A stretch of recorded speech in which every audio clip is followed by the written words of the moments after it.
Taarifa zaidi juu ya mchezo huo, huyu hapa mwenzetu Dickson Masanja ambaye alikuwa shuhuda wa mchezo huu. Hatimaye Yanga imechukua ubingwa wa ligi kuu Tanzania bara msimu wa 2024-2025 baada ya kuwafunga watani zao Simba kwenye mchezo wa mwisho kabisa wa ligi. Huu ni ubingwa wa 4 mfululizo kwa wananchi kwa misimu ya hivi karibuni, na unawafanya kuifikia ile rekodi ya Simba iliyokuwa na mafanikio makubwa. Yanga kuchukua ubingwa si habari kubwa sana kwa kipindi hiki, ila habari kubwa ni mashabiki wa Simba kutii kwa vinywa vyao kwamba Yanga hii imewashinda kabisa. Simba angekuwa anajiandaa kwa ajili ya Yanga kama Yanga anavyojiandaa kwa ajili ya Simba, tungekuwa tunawafunga. Hawezi kuniambia kwamba mara 5, hii ni mara ya 5 hii, kwamba mimi sipumui.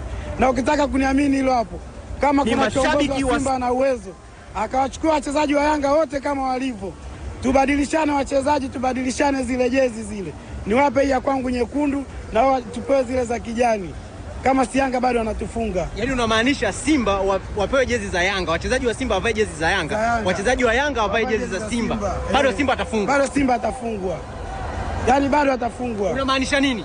Yaani ninachokimaanisha, wananielewa ni viongozi wangu kwamba wao wamefeli, hawako serious na hii dabi. Dabi na mambo mengi. Kila dabi Yanga wanakuwa wako bora kwa kila kitu.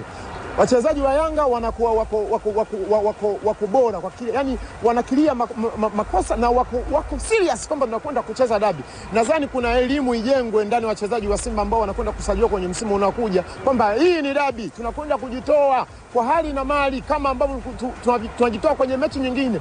Simba amecheza chini ya kiwango ambavyo hatukutegemea. Simba amecheza chini ya kiwango, uhalisia uko hivi. Kwa hiyo unakubali kwamba Yanga ni bora au Simba amecheza chini ya kiwango? Yanga amekuwa ni bora kwetu na amefunga magoli ambayo ni bora. Goli la kwanza limetokana na makosa golikipa Kamara akamfanyia foul ndani ya 18 wakaweka tuta. Goli la pili wametengeneza na ndio goli pekee ambayo Yanga limekuwa ni goli ambalo ni nzuri sana. Bonge la goli. Nimsifie aliyetoa pasi na mfungaji. Aliyewahi kuwa mfadhili wa Simba Mzee Azim Deuji ameeleza sababu zilizopelekea Simba kupoteza mataji yote ya nyumbani, lakini hakuacha kuwapongeza watani zao Yanga. Kwa kweli kulikuwa na mashindano ya kimataifa, ndio maana tukakosa taji la kuingia finali kombe la shirikisho. Lakini leo Yanga wamecheza vizuri, kwa hiyo wanastahili kupata ushindi. Kwamba usajili wetu bado ulikuwa haujakamilika kamili. Kwa hiyo mwakani inshallah tutasajili upya ili tuweze kuwa na timu nzuri. Tunawapa hongera. Tutakutana mwakani. Juma Mgunda ni kocha wa Namungo FC ambaye amefanikiwa kuibakiza timu yake ligi kuu. Mgunda ametoa mtazamo wake jinsi msimu ulivyokuwa. Maneno itakuwa hivi, lakini mwisho yote alhamdulillah ligi imekwisha na bingwa amepatikana. Kwa hiyo watu wajipange na msimu ujao. Huo ni mtazamo wako, kwa sababu mimi najua matokeo ya mpira. Kwa hiyo haya yaliyotokea ni matokeo ya mpira. Kwa hiyo mimi naamini kwa ni matokeo ya mpira. Kwa jumla ligi ilikuwa ni ngumu, kama nilishasema awali, ligi ilikuwa ni ngumu. Kwa hiyo naamini kabisa kwamba next season ligi itakuwa ngumu zaidi.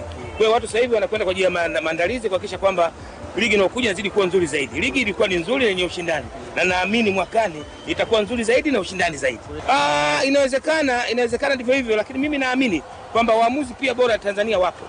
Kwa hiyo tuendelee kuwajengea imani tu kwamba wapo waamuzi wanachezesha kama wale. Kwa hiyo naamini pia waamuzi wetu pia wamejifunza juu ya ile, kwa sababu uwezo huo wanao. Katibu mkuu wa Wizara ya Habari, Utamaduni, Sanaa na Michezo ambaye pia ni msemaji mkuu wa serikali, Mheshimiwa Gerson Msigwa amezungumza kwa niaba ya serikali. Mchezo umekuwa wa hadhi ya dabi, tunawapongeza sana Yanga, tunawapongeza Simba, tunawapongeza Yanga kwa kuwa mabingwa. Ligi imekamilika, wamekuwa mabingwa, hongera zao nyingi, lakini mimi nizipongeze timu zote zilizocheza ligi kuu. Ligi yetu imekuwa sana kwa ubora. Kwa hiyo mpaka leo tunapokuja kuhitimisha, tumeendelea kuionyesha Afrika ukubwa wa ligi, ukubwa wa soka la Tanzania. Kwa hiki ni kitu muhimu na mimi nimefurahi sana kwamba leo tumekamilisha. Bahati mbaya mimi sina taaluma ya uamuzi, kwa hiyo mimi nimeona mchezo umeamuliwa mpaka mwisho. Taratibu nyingine za waamuzi, wanampanga nani, wanampangua nani, nadhani hizo ni za mamlaka za kusimamia mpira, TFF na bodi ya ligi. Lakini kwa mimi nimeona mchezo umefanyika, umemalizika. Niwapongeze. Mimi kama mwana michezo pia nadhani muamuzi kutoka wapi sio hoja. Hoja ni uamuzi ulio wa haki basi. Swali ambalo limekosa majibu ni kukosekana kwa viongozi wa juu wa TFF katika zoezi la ugawaji zawadi kwa bingwa. Hapa namzungumzia rais wa TFF Wallace Karia pamoja na katibu wake Wilfred Kidao. Je, wako wapi? Kutoka Benjamin Mkapa jijini Dar es Salaam, mimi ni Dickson Masanja na hii ni Sports Extra ya Clouds FM. Asante Dick Masanja kutoka Benjamin Mkapa kutujuza kilichojiri katika dakika 90 za mchezo huu wa dabi. Kama hapo alivyoelezwa, nina furaha sana, nimeona nijifungie ndani nisijasababisha maafa, maana Yanga imetupa furaha, yani hata bila ganzi tunafanyia operation raha tupu leo. Daudi Wakota, umeshiriki mchongo pesa? Shiriki mchongo pesa, tuma message hapa. Kama umevaa jezi ya Yanga, mpe nini anachotaka. Bana, mchezo tumeushuhudia umemalizika. Lakini nimewaona Simba yani wamekuja kama wamelazimishwa na kama hawakuwa tayari kwa mchezo. Inawezekana wao Simba hakuwa na maandalizi ya mchezo huu. Kwa namna nilivyoona walivyocheza.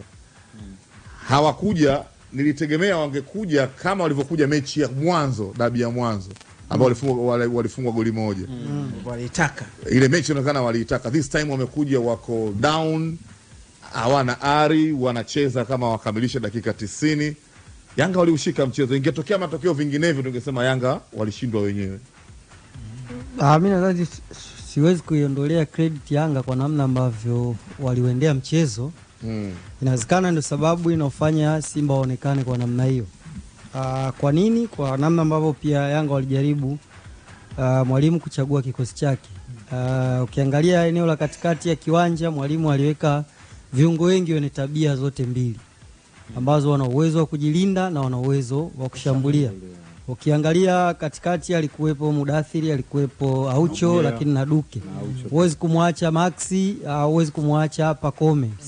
Pacome si miongoni mwa wale wachezaji dribbler sana ambao hawezi kurudi kudefend. Ni yule ambaye anaweza akakuofa, labda haiwezi kuwa sawa kwa sawa kwenye kudefend na kushambulia. Kwa hiyo ukiangalia wachezaji watano ambao 6 wanaocheza mbele ya wale walinzi wanne, wote wana tabia ya kujilinda. Kwa hiyo ni kama Yanga ilikuwa kwenye kujilinda, 90% ya wachezaji wao wanashiriki kikamilifu kwenye kujilinda. Lakini wakati wa kucheza hao ambao wanashiriki kwenye kujilinda ni wazuri pia wanapokuwa na mpira. Inawezekana sio mapasa wazuri, lakini ni wazuri, wanaweza waka maintain mpira hata kwenye pressure. Kwa hiyo nadhani approach ya Yanga inawezekana ikawa imewadhoofisha Simba. Kwa nini? Kwa sababu Simba pia bado wanatengeneza timu. Yaani wanatengeneza timu kwa maana hata ndani ya kiwanja wanategemea individual zaidi ili kuweza kupata game yao ambao inakuwa nzuri.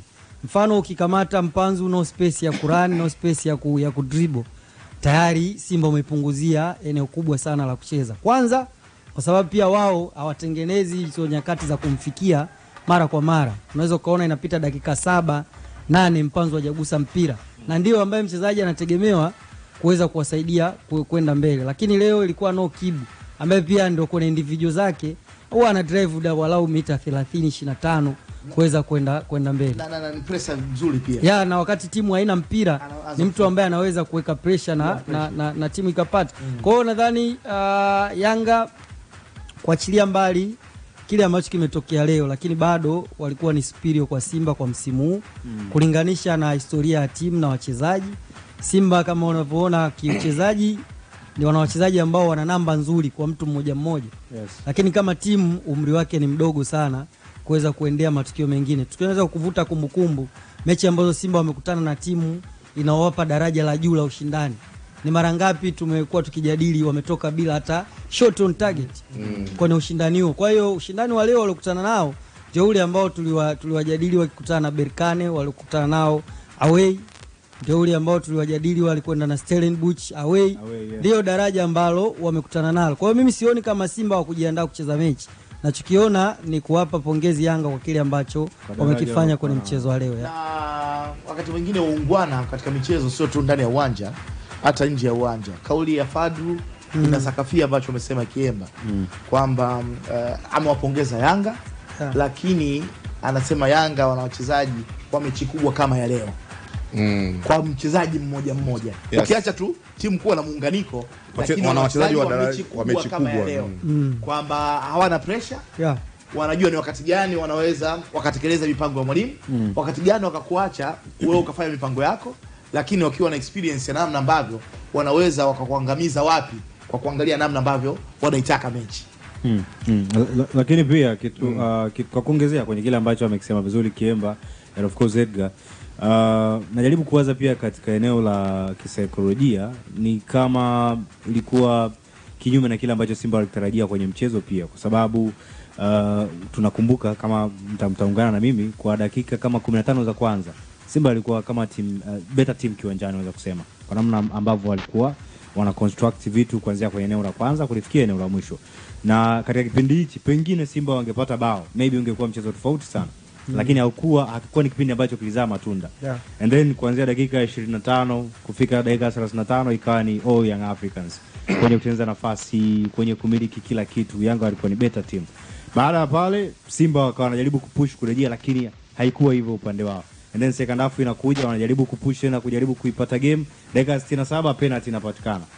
Kwa hiyo kuna namna fulani baada ya ule mkojo wa penalty ni kama Simba sasa wakaanza kuondoka taratibu kwenye game, kwamba tunakwenda kwenye wakati tunakuja kwenye mchezo Yanga walikuwa big winners kuanzia nje ya uwanja mpaka ndani ya kiwanja.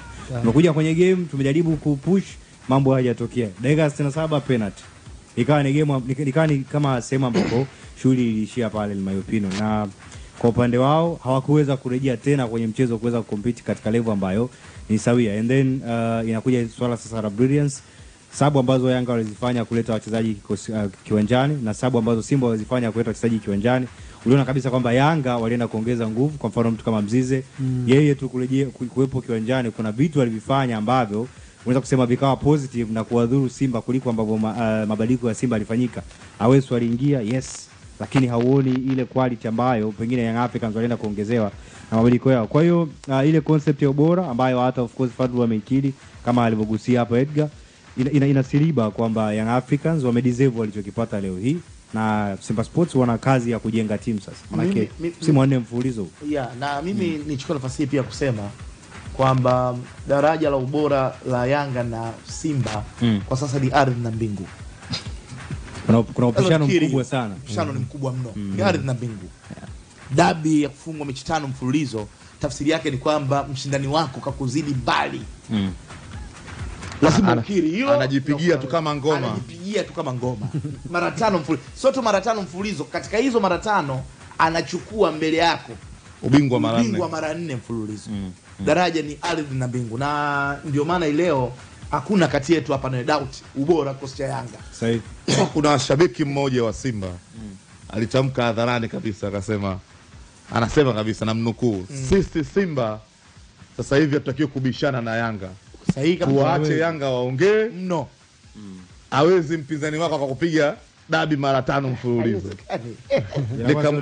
Nikamuuliza mara 2, unamaanisha? Akasema kaka, na maanisha.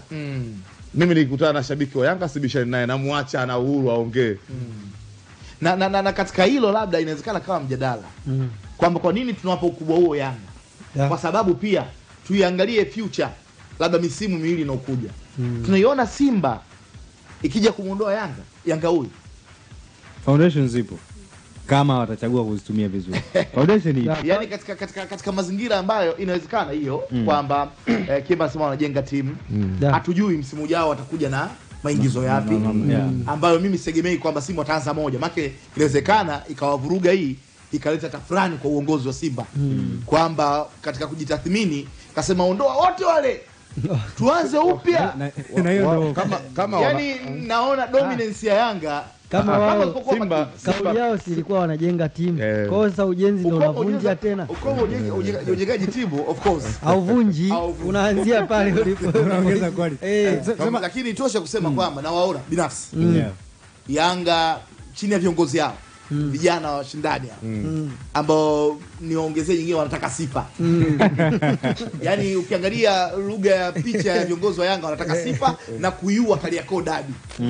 Zije dabi nyingine, labda kuiua Kariakoo dabi. Kama viongozi wa Simba katika ujenzi wao wa timu wakaendelea kukosea hatua zao za ujenzi wa timu, basi nafikiri Kariakoo Derby mbeleni itabakia tu ni historia ambayo ilikuwepo na itaendelea kuwepo. Wanaweza wakajenga timu na wakajua, lakini lazima ukitaka kujua kumbiti mpinzani wako lazima ujue nguvu zake naye ziko wapi.